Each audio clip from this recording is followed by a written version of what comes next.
सुनो सुनो सुनो, दयावान निष्ठावान महारानी चंद्रमुखी जी पधार रही हैं। महारानी जी को मेरा दंडवत प्रणाम। मंत्री, कहिए महारानी जी। हमारे राज्य के जरा हालचाल तो बताइए। महारानी जी, आपके राज्य में सभी कुशल मंगल है। अच्छा जी महारानी जी। चलिए सही है, लेकिन हम आपसे एक बात कहना चाहते हैं। कहिए महारानी कि जी। महाराज हमारे पास क्यों नहीं आते? महारानी जी, महाराज का आपके पास ना आने का कारण ये है कि महाराज ज़्यादातर जो हमारे महामंत्री हैं उनसे वार्तालाप करने में व्यस्त रहते हैं। लेकिन ऐसी भी क्या वार्तालाप जो हमारे पास ही नहीं आते? हमने उनको कितने संदेश भिजवाए, लेकिन उन्होंने एक भी संदेश का जवाब नहीं दिया हमारा। मैं जानता हूं कि आपने बहुत सारे संदेश भिजवाए, कुछ संदेश तो मैंने भी उनको पहुंचाए हैं कि महाराज महारानी जी आपको बुला रही हैं, पर मैं उनको बोल तो आया, पर आना या ना आना वो तो उनकी मर्जी है, इसमें मैं कुछ नहीं कह सकता महारानी जी। चलो, हमारे राज्य में सब कुशल मंगल तो है ना? जी महारानी जी, सब कुशल मंगल हैं। आपकी दया से, आपका जो दयालु जो आपका स्वभाव है उससे सब प्रफुल्लित हैं और सभी अच्छे हैं आपके नगर में। चलो, ये जान के हमें बड़ी खुशी हुई कि हमारे राज्य में सब ठीक है। जी महारानी जी। लेकिन आप एक संदेश हमारा महाराज के पास लेके जाएं। अब कौन सा संदेश है? कि उन्होंने मतलब महारानी ने फिर से याद किया है जो आज्ञा महारानी उनको, ठीक है? जरूर इस और संदेश हम चाहते हैं कि ये संदेश खाली न लौटे। जी महारानी जी, मैं इस संदेश को जरूर महाराज तक पहुंचा करके आता हूँ। जो आज्ञा।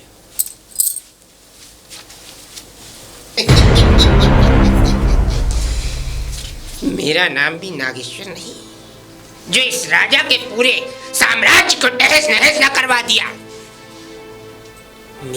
मेरा अपमान किया था ना भरी सभा में, इस अपमान का बदला तिनके तिनके से लूंगा। नागेश्वर कहते हैं मुझे, इस पूरी सभा को तहस नहस करेगा ये नागेश्वर। अब चलता हूँ यहाँ के महाराज के पास और ऐसी कानाफूसी करूंगा, ऐसी कानाफूसी करूंगा कि इस पूरे महल को दीमक की तरह न चाट गया तो नाम नहीं मेरा। राजा, अब तैयार हो जा इस पूरे राजमहल को तहस नहस करवाने के लिए। महाराज की जय हो। महाराज की जय हो। महाराज को मेरा दंडवत प्रणाम। और मंत्री जी, कैसे आना हुआ? आना तो हम नहीं चाहते थे, पर वक्त और हालात ऐसी ऐसी चीजें ला देते हैं कि ना चाहते हुए भी आपके पास हमें आना पड़ता है। बड़ी जरूरी काम से आए हैं आज। बताइए। महाराज, ऐसा है कि कुछ लोगों के अब मुंह बंद नहीं किए जाते। कुछ लोग ये कहने लगे हैं कि इस राज्य का कोई राजकुंवर, कोई उत्तराधिकारी आएगा भी या नहीं, या हमें इस राज्य को ऐसे ही सूना रखना पड़ेगा। क्योंकि मान लीजिए कल को आपकी उम्र भी ढलती जा रही है, अगर कल को हमारे राज्य को उचित समय पर कोई उत्तराधिकारी नहीं मिला तो सोचिए इस राज्य पे कोई ना कोई आक्रमण कर देगा और उसके बाद आपको ये राज्य छोड़ना भी पड़ सकता है। मंत्री जी, आप जानते हैं आप क्या कह रहे हैं? हम एक शहंशाह के लिए हम सही कह रहे हैं। मान लीजिए अगर इन रानी से आपको कोई पुत्र या कोई पुत्र रत्न प्राप्त नहीं होता तो इस राज्य का विनाश निश्चित है महाराज। क्यों नहीं होगा? 11 वर्ष हो चुके हैं और 11 वर्ष बहुत अधिक होते हैं। अब तो मुझे लगता है कि जनता की भी आपसे उम्मीदें हट चुकी हैं। महाराज, कह तो नहीं सकता आपके मुंह पर कोई, लेकिन पीछे बहुत बहुत बुरी बातें होती हैं। मुझसे तो सुना भी नहीं जाता। एक दिन तो ऐसा लगा कि खुद अपनी मृत्यु करके मृत्यु के घाट उतर जाऊं। जी महाराज। मंत्री जी, हम अभी निराश नहीं है, कोई ज्यादा वक्त नहीं हुआ है। लोगों के 30 साल 50 साल के बाद में बच्चे हो जाते हैं। 50 साल के बाद महाराज कहना तो मुझे नहीं चाहिए, केवल हड्डियां टेढ़ी होती हैं, बच्चे नहीं होते। नहीं मंत्री, ऐसा नहीं है, और हम महाराज हैं इस सभा के। देखिए महाराज, मेरा काम था समझाना और आपका काम था समझना। बाकी आपके ऊपर निर्भर करता है कि आप इस राज्य के लिए अच्छा चाहते हैं या नहीं। हम देखिए महाराज, मेरी बातों को सुनो। अगर कल को इन रानी के गर्भाशय से कोई पुत्र रत्न या कुछ प्राप्त नहीं हुआ तो दुनिया इस राजा के सिंहासन पर थूकेगी। आप हमको महामंत्री जी, आप हमको उपाय बताइए। उपाय ये है, अब उपाय वाली बात है तो उपाय भी मैं बता दिए देता हूं। देखिए, आप पहले राजा तो होंगे नहीं जो 2-2, 4-4 शादियां, 6-6 रानियां या 10-10 रानियां रखेंगे। आपसे पहले भी काफी राजाओं ने ऐसा किया है आप सही कह रहे हैं मंत्री जी। देखिए, हर राजा की यही ख्वाहिश होती है कि मेरे इस पूरे साम्राज्य को एक ऐसा वंशज मिल जाए जिससे कि मेरा राजपाट और मेरा वंश आगे चलता जाए। आपको अच्छा लगेगा जब आपसे कोई निर्वंशी कहेगा? आप बिल्कुल सही कह रहे हैं मंत्री जी, ये तो हमको नहीं अच्छा लगेगा। हाँ, मैं वही आपको यही तो चाहते हैं कि आप हमको कोई उपाय बताइए। जी महाराज। और देखिए महाराज, मैं इस पूरे नगर का भ्रमण करता हूं। इस नगर में तरह तरह की बातें व्यापारी भी करते हैं। कुछ जो इस शासन के लायक, बोलने लायक भी नहीं है, वो लोग भी ऐसी बातें करते हैं जो मजदूर वर्ग के लोग हैं। क्या कह रहे हैं मंत्री जी? आप कुछ भी बकते चले जा रहे हैं। कुछ नहीं, आप जल्दी से जल्दी आप ये कोशिश कीजिए कोई हकीम या वैद्य का इंतजाम, अगर ऐसी बात है तो। महाराज, आप चिंता मत कीजिए, हकीम वैद्य की चिंता मेरे ऊपर छोड़ दीजिए, क्योंकि इस राज्य का महामंत्री होने के नाते इस राज्य के बारे में मुझे भी सोचना पड़ता है। बस आप धन का इंतजाम रखिए, बाकी हकीम वैद्यों को लाना मेरे ऊपर छोड़ दीजिए। महाराज वैद्य, आप कैसी बातें कर रहे हैं महाराज? मतलब धन का इंतजाम करेंगे? आप कैसी बातें करते हैं महाराज, मैं इसलिए कह रहा हूँ क्योंकि मैं आपके लिए किसी पर भी विश्वास नहीं कर सकता। यहाँ के वैद्यों पे मुझे विश्वास नहीं है। मैं बाहर से वैद्यों को बुलाऊंगा, उनसे दवाइयाँ लाऊंगा, जड़ी बूटियाँ लाऊंगा, और भगवान ने चाहा तो बहुत ही जल्द आपकी इस राजमहल में एक हंसता खेलता नन्हा मुन्ना राजकुमार आएगा और इस राज्य की नींव को आगे बढ़ाएगा। आप पूरी दुनिया में से कोई भी हकीम, कोई भी वैद्य ला सकते हैं। हमारे खजाने में कोई भी कमी नहीं है, हमारा पूरा राज चलता है। जी महाराज, तो अब आप आराम कीजिए और बाकी का काम मेरे ऊपर छोड़ दीजिए। हाँ महाराज, और एक और बात का ध्यान रखिएगा विशेष, इस बात को अपने और हमारे बीच तक ही रखिएगा। पूछिए क्यों? ठीक है मंत्री जी, पूछिए। हाँ बताइए। क्योंकि ऐसा है महाराज, अगर कल को लोगों को ये पता चला कि महाराज जड़ी बूटियों का सेवन कर रहे हैं, समझ रहे हैं, जड़ी बूटियों का किसी प्रकार का सेवन कर रहे हैं, तो लोग आपको बीमार समझने लगेंगे, और जब लोग आपको बीमार समझने लगेंगे तो ये बात हमारे राज्य के बाहर भी जाएगी और बाहर के लोग यहाँ पर आक्रमण करने की कोशिश करेंगे। मंत्री जी, आप ये नहीं जानते, जड़ी बूटियां तो बड़े बड़े राजा महाराजा खाते हुए चले आए हैं। ऐसे कैसे कह सकते हैं? नहीं, हमारे राज्य के लोग महाराज कह सकते हैं, किसी का मुंह आप पकड़ नहीं सकते। आपको एक बात और बता देता हूँ। देख, आप कह रहे हैं जड़ी बूटियों खाने से कुछ नहीं होता, सब महाराज खाते हैं। आपकी बात नहीं तो ठीक है, लेकिन उन महाराजाओं के पास 8-8, 10-10 रानियां होती हैं, उनके पुत्र 100-100 होते हैं, पुत्र रत्न 100-100 प्राप्त होते हैं। लेकिन आपके पास, आपने तो अभी जड़ी बूटी खाना शुरू भी नहीं किया और आपके पास कोई पुत्र रत्न भी नहीं है, तो इसलिए आप अपनी बात को छुपाएंगे तो बेहतर पाएंगे। ठीक है, हम महामंत्री आपकी बात को ठीक है तो महाराज करेंगे। ठीक है तो महाराज, मैं बहुत से जल्द आपके लिए किसी वैद्य का या किसी हकीम का इंतजाम करता हूँ। बिल्कुल कीजिए महाराज। जय।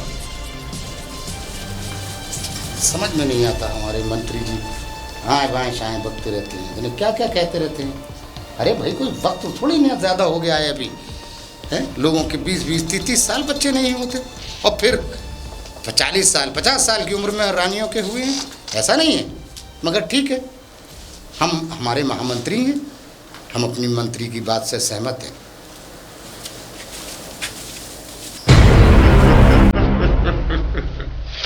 फेंक दिया जाए। अब इस राजा को कुछ ऐसी दवाइयां खिलाऊंगा कि ये इतना बड़ा नपुंसक हो जाएगा कि यहाँ पर राजकुमार की पिछलती क्या है, एक चींटी का बच्चा भी पैदा नहीं होगा। इस राज्य के राज सिंहासन को डामाडोल करना तो मेरे ऊपर है। इस राज्य के सिंहासन को डामाडोल कर कर यहाँ का सारा धन अपने पास आ जाएगा। इस राजा को ऐंठना अब मेरे हाथों है। इसको जड़ी बूटियों का झूठा नाटक रच रच कर खोखला न कर दिया तो मेरा नाम नागेश्वर नहीं।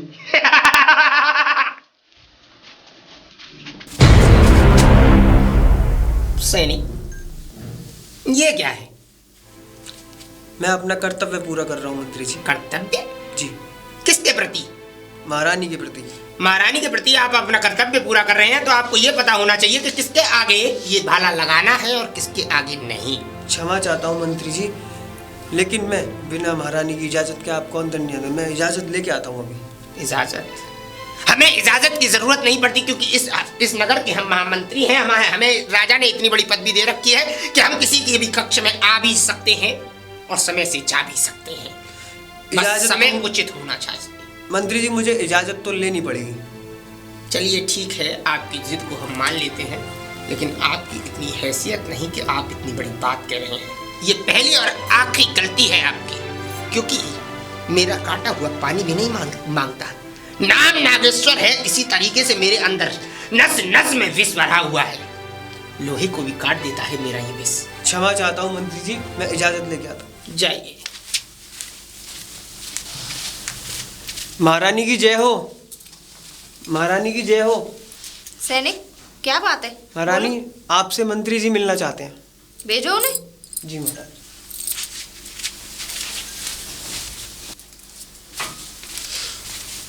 मंत्री जी, महारानी जी की इजाजत मिल गई है, आप अंदर जा सकते हैं।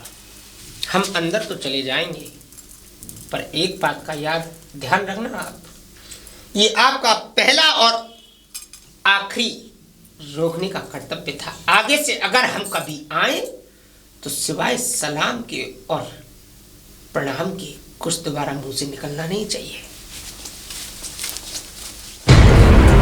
महारानी जी की जय हो। अरे, महारानी जी को मेरा दंडवत प्रणाम। खुश रहो। महामंत्री, बोलिए, क्या बात है? महारानी जी, बात तो कोई नहीं है, बस आपको अपनी बहन की तरह मानते हैं, इसलिए आपके कक्ष में आ गए इस समय। कोई बात नहीं, आपको पूरी इजाजत है, आप आ सकते हो हमारे पास। और जब आपने हमसे बहन कहा है तो एक भाई को पूरी इजाजत है, कोई नहीं रोक सकता आपको। ये तो आपका बड़प्पन है जो आपने इतनी बड़ी औधी हमें दी। पर महारानी, दिन रात एक बात खाई जाती है, तिल तिल सुकून नहीं आता कि कहूँ भी तो कैसे कहूँ अपनी महारानी से। क्या बात होगी महामंत्री, अचानक तुम इतने परेशान?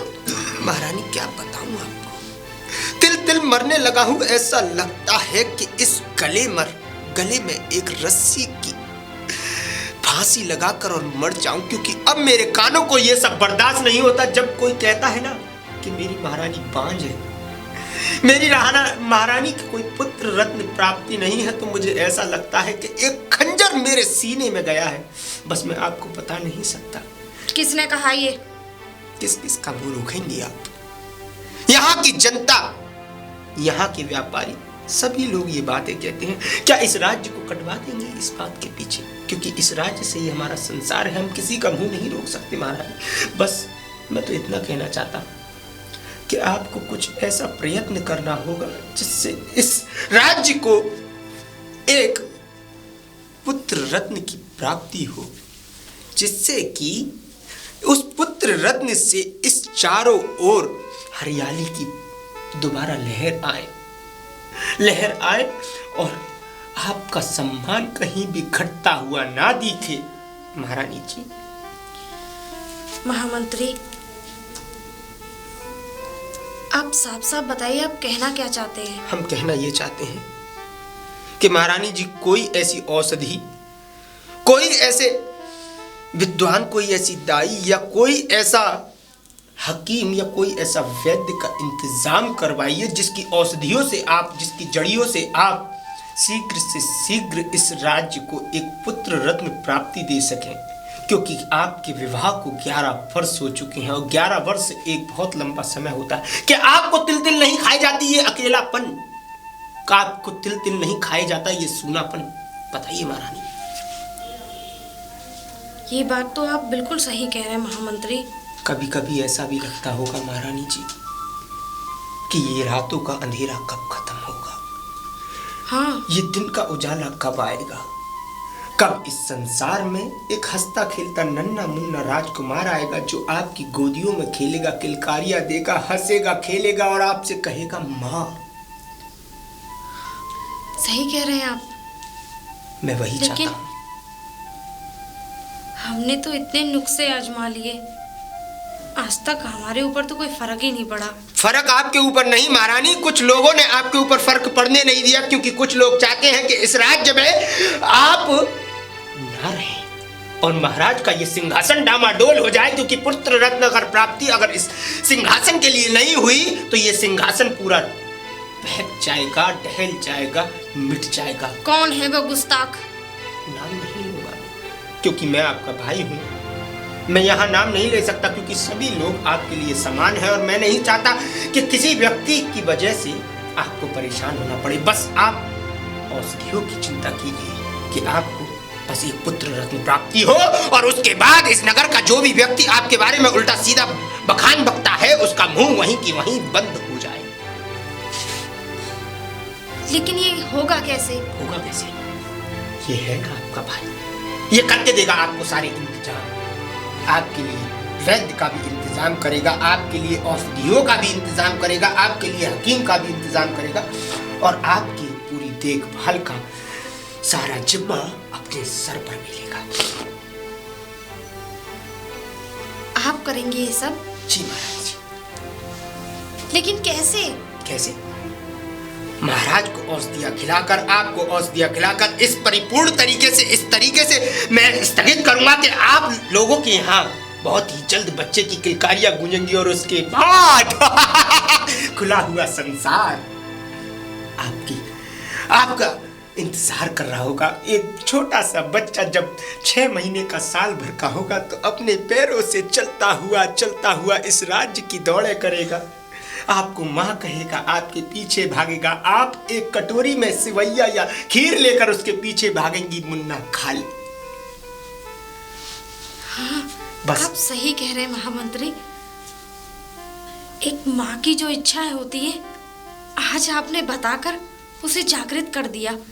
जी महारानी, आप जो भी करना चाहते पर हैं। एक बात याद रखें महारानी, इस बात को अपने और अपने भाई के बीच तक ही रखेंगे, क्योंकि किसी के कानों तले अगर ये बात पहुंची तो कहीं ऐसा ना हो कि आपके गर्भाशय में आपके पुत्र की मृत्यु कोई करवा दे। नहीं, हम किसी को नहीं बताएंगे। बहुत बहुत धन्यवाद महारानी। तो अब मैं चलता हूँ और आप इस बारे में विचार जरूर कीजिएगा। धन का परिश्रम बहुत जरूरी है, बस धन की व्यवस्था आप रखती जाइए और औषधियों की चिंता आप मेरे ऊपर छोड़ दीजिए। महामंत्री, धन की हमारे यहाँ कोई कमी नहीं है, तो मैं जितना धन चाहिए खुद जाके अपने हाथों से ले सकते हो। जी महारानी, बहुत बहुत धन्यवाद। अब महारानी मैं आज्ञा चाहूंगा। महारानी की जय हो। बच्चा चाहिए, बच्चा नहीं, इस राज्य को खाली कटोरा मिलेगा जिसमें ये राजा और रानी भीख मांगते हुए घूमेंगे इस प्रजा की तरफ, क्योंकि मेरा सम्मान गिराया था ना। भरी सभा में मुझे बेइज्जत किया था, भरी सभा में मुझे बेईमान ठहराया था। अब देखो मेरी बेईमानी तो अब मैं करके दिखाऊंगा। इधर से राजा को भी खाऊंगा और इधर से रानी को भी, और उसके बाद इसको खोखला करते करते करते करते मैं इतना धनवान बन जाऊंगा कि किसी राज्य से हाथ मिलाकर और इस राज्य पे आक्रमण करवाकर इस राज्य को तहस नहस न करवा दिया तो मेरा नाम भी समझ तो गई सब लोग।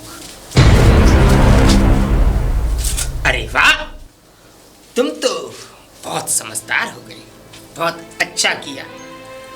अगर इसी तरीके से तुम हमारी सेवा में तत्पर रहे और हमारे लिए ऐसे ही अग्रसित रहे तो तुम एक यहाँ पर मामूली सैनिक नहीं, यहाँ के घुड़सवारों के मंत्री बन जाओगे। और हमारी आशा है कि तुम हमारी इसी प्रकार से सेवा करते रहोगे। बाकी हम तुम्हारे साथ रहेंगे। जी महाराज। खुश रहो। अरे महामंत्री जी, हाँ बताइए, आप क्या ले जा रही है? आपकी जरूरत कैसे हुई ये सब पूछने की कि हम यहाँ से क्या ले जा रहे हैं और क्या नहीं?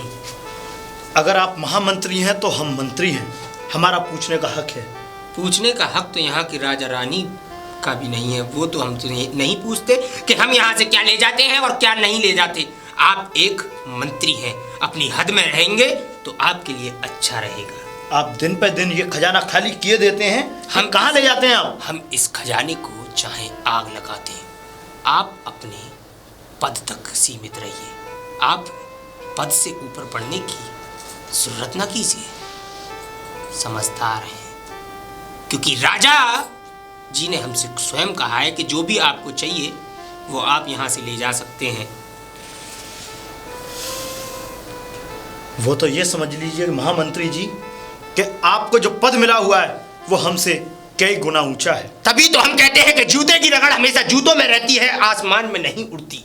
आप जूते हैं, जूते में ही रहेंगे तो ज़्यादा अच्छा है, क्योंकि हम नहीं चाहते कि हम अपनी मोजड़ियों के नीचे किसी को कुचल दें।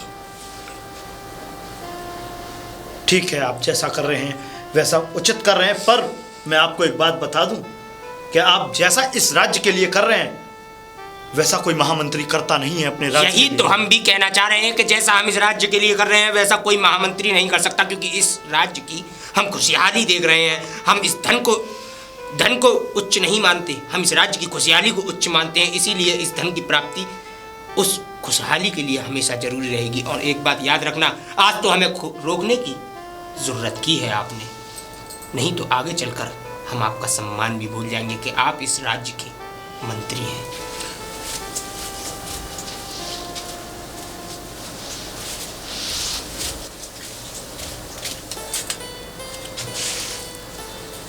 झुकते हुए बड़े अच्छे लगते हो। अच्छा है, अच्छा है, ऐसे ही रहो। तुम्हारे ऊपर भी बहुत जल्द महामंत्री की कृपा बरसेगी। महाराज की जय हो। महाराज मेरा दंडवत प्रणाम। और महामंत्री जी क्या लेकर आ रहे हैं? ये हम ऐसे पुष्प लेकर आए हैं आपके लिए महाराज कि जो आपके पुत्र रत्न में प्राप्ति में बहुत ही लाभदायक रहेगा। जी महाराज। अरे वाह। और ये मान लीजिए 7 समुंदर पार से एक यहाँ से बहुत ही दूर एक राज्य है जहाँ से मैंने बड़े चुन चुन कर ये फूल और ये पुष्प यहाँ मंगवाए हैं। अरे वाह महामंत्री जी, आपने तो हमारा हृदय जीत लिया। हृदय जीतने वाली की कोई बात नहीं महाराज, ये तो मेरा कर्तव्य था इस राज्य के लिए, क्योंकि इस राज्य के लिए मेरा कर्तव्य ही जरूरी है। क्योंकि अगर इस राज्य की खुशहाली अगर किसी चीज़ में दबी हुई है तो उसको उभारना मेरी जिम्मेदारी है। महामंत्री जी आप हमारा इतना ख्याल रखते हैं, हम बहुत खुश हैं आपकी तरफ। अरे महाराज, ये तो आपका बड़प्पन है कि आप इस महामंत्री को इतना मानते हैं, अपने भाई की तरह मानते हैं, अपने प्रिय की तरह मानते हैं। ये तो आपका बड़प्पन है महाराज। इन पुष्पों को आप अपने हाथों में लीजिए और महाराज इनका सेवन करना है आपको। जी बताइए ना। ठंडे पानी में, ठंडे पानी में इनको सूर्य उदय के समय, जब सूर्य का उदय होगा और जब सूर्य ढलने की ओर होगा उसी समय तक इनको ठंडे पानी में डाल के रखना है। और उसके बाद जब सूर्य शाम को ढलेगा तो इसका सेवन आपको करना है उस जल के सहारे, जिस जल में आप इसको गलाएंगे। ठीक है मंत्री जी महाराज। ठीक, बहुत। महाराज मेरी बहुत ही आशा है कि बहुत ही जल्द आपको पिता कहने वाला इस राज्य में कोई राजकुमार जरूर आएगा। और राजकुमार आने के बाद यहाँ के जो भी प्रजा, यहाँ के जो भी लोग हैं जो आपसे घृणा रखते हैं, वो सबके सर झुके हुए नजर आएंगे और आपका सम्मान बढ़ेगा। सबको जवाब मिल जाएगा। आपका कहने का मतलब ये है महाराज। जी महाराज। महामंत्री जी। जी महाराज। ठीक है, जाइए महाराज और इन पुष्पों का सेवन कीजिए। ठीक महाराज। अरे वाह मंत्री जी, हमारे लिए कितना सोचते हैं हमारे महामंत्री। अब देख राजा, क्या खेल रचा है मैंने। ये पुष्प कोई मामूली पुष्प नहीं, ये नपुंसकता के पुष्प हैं। इससे राजकुमार नहीं, इससे इस राज्य का विनाश होगा। और विनाश होने के बाद इस राज्य को मुट्ठी में करना तो इस महामंत्री के हाथ में होगा।